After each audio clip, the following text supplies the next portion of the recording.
আসসালামু আলাইকুম রহমতুল্লাহি ওবরকাতুহু। সম্মানিত দর্শক, আমাদের দেশে একটা জনপ্রিয় প্রবাদ আছে, প্রবাদ এবং প্রবঞ্চ। সেটি হলো নাই কাস্ত খই ভাস। এবং আপনারা যারা গ্রাম বাংলায় বড় হয়েছেন তারা জানেন যে খই ভাজা যখন হয় এবং সেই খইয়ের সঙ্গে ধান থাকে এবং সেগুলো বাছতে বহু সময় লাগে। চাল ডাল একত্র করলে যেভাবে আলাদা করতে সময় লাগে, তেমনি খই ভাজার যে পর্ব, এটা হলো প্রাথমিক পর্ব। আর দ্বিতীয় পর্ব হলো ওই খইয়ের ভেতর থেকে ধানের যে খোসাগুলো সেগুলো বের করা। এতে করে ১ কেজি খই বাছতে আপনার হয়তো ৩-৪ ঘন্টা সময় চলে যাবে। তো যখন আপনি বেকার থাকেন, কোনো কাজকর্ম থাকে না, তখন আপনি এই খই ভাজবেন এবং খই বাছবেন। তারপরে খই খাবেন। এজন্য বলা হয় নাই কাস্ত খই ভাজ। এখন বাংলাদেশের অবস্থা হলো এই, যখন আপনি কোনো কিছু মিলাতে পারবেন না, তখন এই কাজ আওয়ামী লীগ করেছে। যখন আপনার কোনো কাজ থাকবে না, তখন ২-৪ জন ছাত্রলীগকে ধরতে হবে, আওয়ামী লীগকে ধরতে হবে, আওয়ামী লীগের বাড়ি ঘরে আক্রমণ চালাতে হবে, ২-৪টা মামলা দিতে হবে। এবং জনগণের আকর্ষণ তৈরি করা, মনোযোগ একদিকে নিয়ে যাওয়া, এটি যখন আপনার প্রয়োজন হবে পক্ষে বা বিপক্ষে, তখনই দিল্লি থেকে শেখ হাসিনাকে বাংলাদেশে আনতে হবে। তারপরে শেখ হাসিনার বিষয়ে কথাবার্তা বলতে হবে এবং সে আজকে ঢুকে পড়বে। এক পক্ষ বলবে যে সে যখন ঢুকে পড়বে সারা বাংলাদেশ কাঁপতে থাকবে। আর এক পক্ষ বলতে থাকবে যে সে ঢোকা মানেই ফাঁসির কাষ্ঠে তাকে ঝুলানো হবে এবং তার বাকি জীবন জেলখানাতে কাটাতে হবে। আর এ সকল কথা কেবলমাত্র নির্দিষ্ট শ্রেণী বা পেশার যারা লোক তারাই বলছেন না, এগুলো বলার জন্য সাদা চামড়ার বিভিন্ন বিদেশি যারা এজেন্ট রয়েছেন তাদের মাধ্যমে এই সকল কথাবার্তা বলা হচ্ছে। ফলে কি হলো, ঘুরে ফিরে রাজনীতিতে আমাদের ইচ্ছা থাকা না সত্ত্বেও বারবার শুধু আওয়ামী লীগের নাম চলে আসছে, বারবার শেখ হাসিনার নাম চলে আসছে।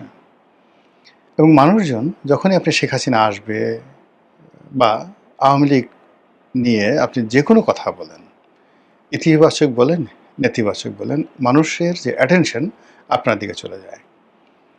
এই বাংলাদেশে এখন বঙ্গবন্ধুকে গালি দিলে বা তার পক্ষে কোনো কথা বললে আপনি দৃষ্টি আকর্ষণ করতে পারেন। আপনি যদি এখন নেতিবাচক অর্থে নায়ক হতে চান, বঙ্গবন্ধুকে খুব করে গালি দিতে হবে, মুক্তিযুদ্ধকে গালি দিতে হবে, বঙ্গবন্ধুকে কাপুরুষ বলতে হবে, ইত্যাদি নানা রকম ঘটনা। আর আপনি যদি সুপুরুষ হতে চান, বীর পুরুষ হতে চান, তাহলে এই যাকে বলা হয় আমি মুক্তিযুদ্ধের পক্ষের শক্তি, শেখ হাসিনা ভালো ছিল, তারপর শেখ হাসিনা আসবে, বাংলাদেশ হাসবে, এই ধরনের কথাবার্তা বলতে হবে ইত্যাদি। কিন্তু এরই মধ্যে আমাদের যে বিবর্তনগুলো হয়ে গেছে মন এবং মানসিকতার, বাস্তবতা হলো যে একটা সময় মানে শেখ হাসিনার জমানার শেষ একটি বছর ভারত বিরোধী মনোভাব একেবারে তুঙ্গে গিয়ে পৌঁছে গিয়েছিল। আর অন্যদিকে আমাদের দেশে যে চিরায়ত মার্কিন সাম্রাজ্যবাদী বিরোধী একটা মনোভাব ছিল এবং আমরা আমেরিকানদেরকে পছন্দ করতাম না নানা কারণে। ১৯৭১ সালে তারা বিরোধিতা করেছে, তারপরে ৭৪-এর যে দুর্ভিক্ষ তারা সৃষ্টি করেছে, বঙ্গবন্ধুর হত্যাকাণ্ড থেকে শুরু করে আরও অনেক কিছুর সঙ্গে তারা জড়িত। এমনকি জনাব তারেক রহমান সাহেবকে ব্ল্যাকলিস্ট করা, ১-১১ ঘটিয়ে ১-১১ ঘটিয়ে বিএনপিকে ক্ষমতাচ্যুত করা, এটাও মার্কিন প্ল্যানে হয়েছে। এবং পরবর্তীতে যখন এই ১-১১ যারা কুশীলব তারা বিপদে পড়েছে, তাদের সবাইকে আমেরিকা আবার তাদের নিজ দেশে আশ্রয় দিয়েছে। মঈনুদ্দিন, ফখরুদ্দিন থেকে শুরু করে ১-১১ যে বিশাল বিশাল কুশীলব তাদেরকে আমেরিকা আশ্রয় দিয়েছে। আর বাকি ছোট ছোট যারা কুশীলব তাদেরকে ২০০৯ সনে আওয়ামী লীগের উপর ছেড়ে দিয়েছে, আওয়ামী লীগের জিম্মায় দিয়েছে। আওয়ামী লীগ তাদের কাউকে চাকরি দিয়েছে, কাউকে নমিনেশন দিয়ে এমপি বানিয়েছেন, কাউকে কাউকে সামাজিকভাবে, রাজনৈতিকভাবে, অর্থনৈতিকভাবে নিরাপত্তা প্রদান করেছেন ১-১১ কুশীলবদেরকে। এবং এটা সবই হয়েছে আমেরিকা দেন ভাইয়া দিল্লির মাধ্যমে। তো সেই দিক থেকে আমাদের এই দেশে একটা প্রবল ভারত বিরোধী মনোভাব ছিল এবং আমেরিকা বিরোধী মনোভাব ছিল। কিন্তু শেখ হাসিনার জমানার শেষ একটা বছরে যেকোনো কারণে হোক না কেন মানুষের মন আমেরিকার দিকে ঝুঁকে যায় এবং বিএনপি, জামাত, অন্যান্য এমনকি বামপন্থী যারা লোকজন আছে তারাও আমেরিকার Joe Biden, Peter D Haas এদের ভক্ত হয়ে পড়ে এবং আওয়ামী লীগের প্রতি মানুষের যে বিরক্তি এমন একটা পর্যায়ে পৌঁছে গিয়েছিল, সবাই চাচ্ছিল যে পিটার হাস বাংলাদেশের প্রধানমন্ত্রী হন, প্রেসিডেন্ট হন, জনগণ ভোট দেবে। পিটার হাসের জনপ্রিয়তা এমন একটা পর্যায়ে চলে গিয়েছিল। কিন্তু সেই পিটার হাস, ডোনাল্ড লু, এমনকি আমরা বহু মানুষ ডোনাল্ড লুকে শান্তির অবতার মনে করতাম যে সে কেন আসে না। আমরা অনেকেই চিন্তা করতাম যে আমেরিকা এত দেশে এত বোমা মারে, এত সৈন্য পাঠায়, তারা কি সৈন্য পাঠিয়ে সেই শেখ হাসিনার যে পেটো বাহিনী তাদেরকে দমন করতে পারে না? এরকমভাবে আমরা সেই আমেরিকার শক্তিটাকে ওয়েলকাম করতাম এবং তাদেরকে আবাবিল পাখি মনে করতাম।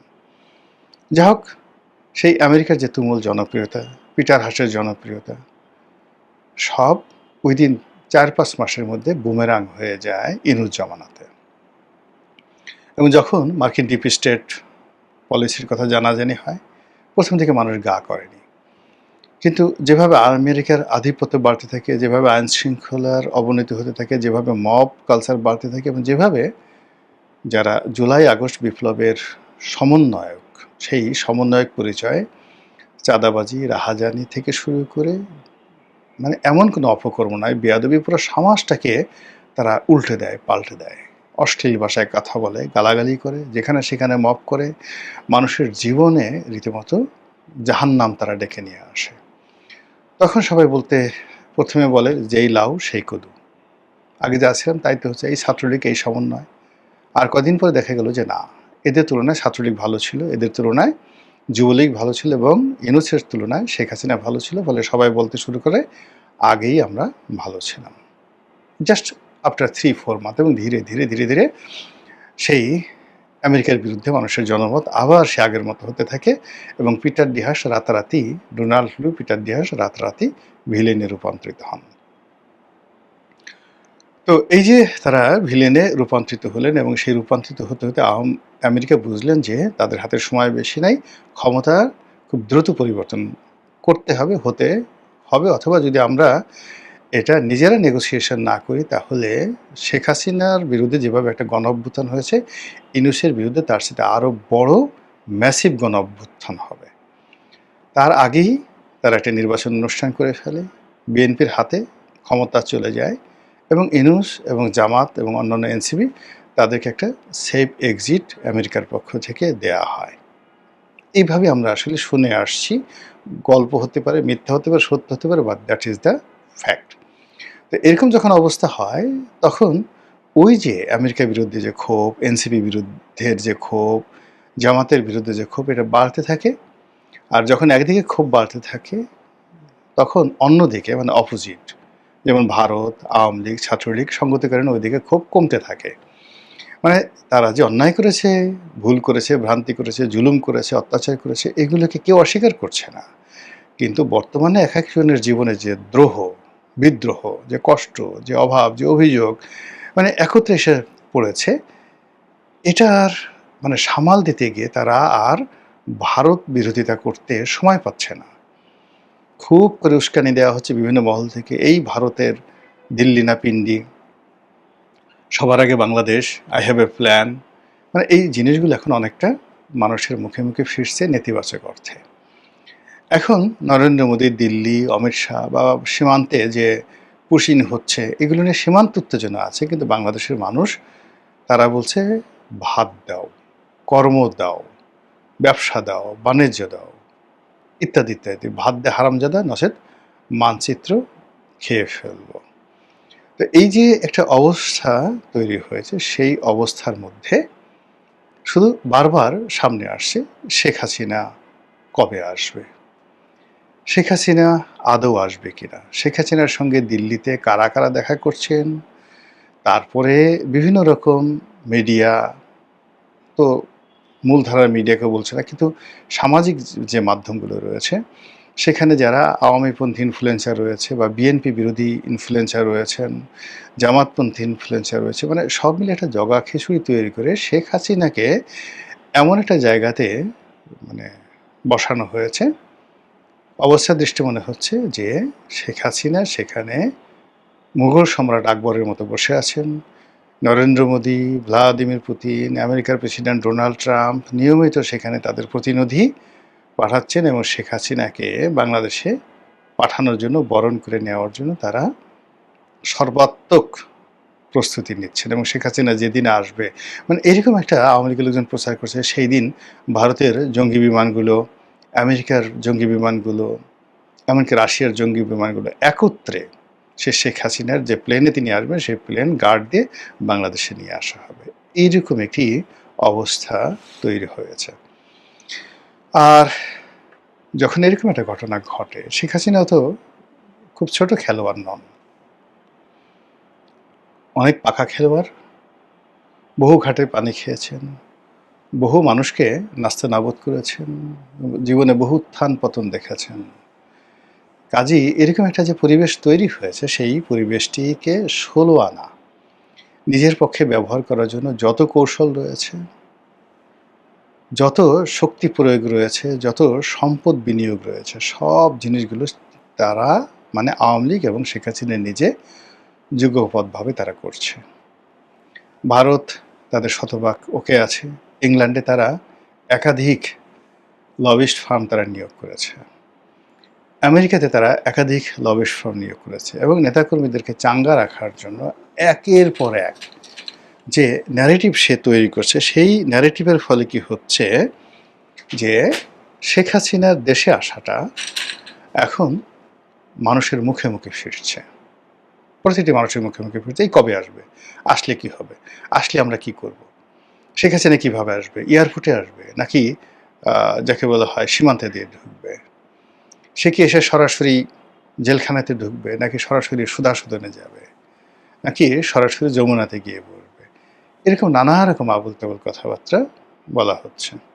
পক্ষের লোক মানে তারা বলার চেষ্টা করছে সে আসলে সব কিছু কাঁপতে থাকবে, সে আসলে তছনছ হয়ে যাবে।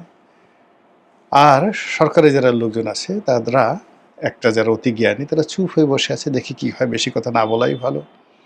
আরেকটি গ্রুপ তারা বলার চেষ্টা করছে যে আরে আসুক, আমরা কি তখন তাকে ফুলের মালা নিয়ে তাকে বরণ করার জন্য বসে থাকবো নাকি, আসলে দেখা যাবে, তখন দেখা যাবে।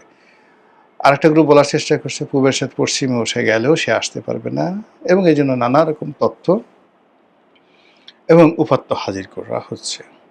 এরই মধ্যে দল হিসেবে আওয়ামী লীগকে নিষিদ্ধ করা, আদালতের আদেশে নিষিদ্ধ করা, আবার দল হিসেবে এটাকে সিদ্ধ করা, অর্থাৎ যে আইন করা হয়েছে পার্লামেন্টে সেই আইনকে আবার রহিত করা, এই বিষয়গুলো নিয়ে কিন্তু খুব আলোচনা হচ্ছে।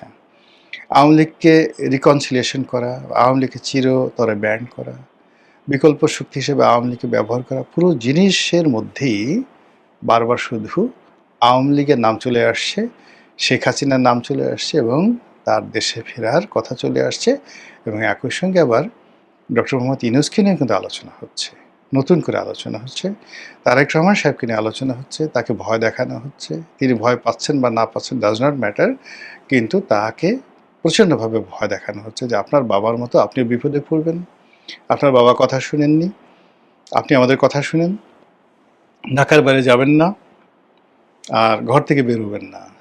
একবার যদি তাকে ভয় দেখানো যায় এবং ঘরের মধ্যে আবদ্ধ রাখা যায়, তাহলে বিএনপিকে আচ্ছা মতো কাট্টুস করে বিএনপির যারা প্রতিপক্ষ তারা একেবারে ক্ষমতার দ্বার প্রান্তে চলে যেতে পারে, এবং 5 বছর তো দূরের কথা, 5 মাসও হয়তো তাদেরকে অপেক্ষা করতে হবে না যদি তারা বিএনপিকে ভয় দেখাতে পারে। এবং সেই কাজগুলো জলে স্থলে অন্তরিক্ষে প্রতিটি পক্ষ করে যাচ্ছে। তার বিপরীতে বিএনপি কী করছে বা কী করবে সেটি এখন দেখার বিষয়। মহান আল্লাহ আমাদের সবাইকে হেদায়েত দান করুন এবং হেফাজত করুন। আসসালামু আলাইকুম রহমতুল্লাহি ওয়া বারাকাতুহু।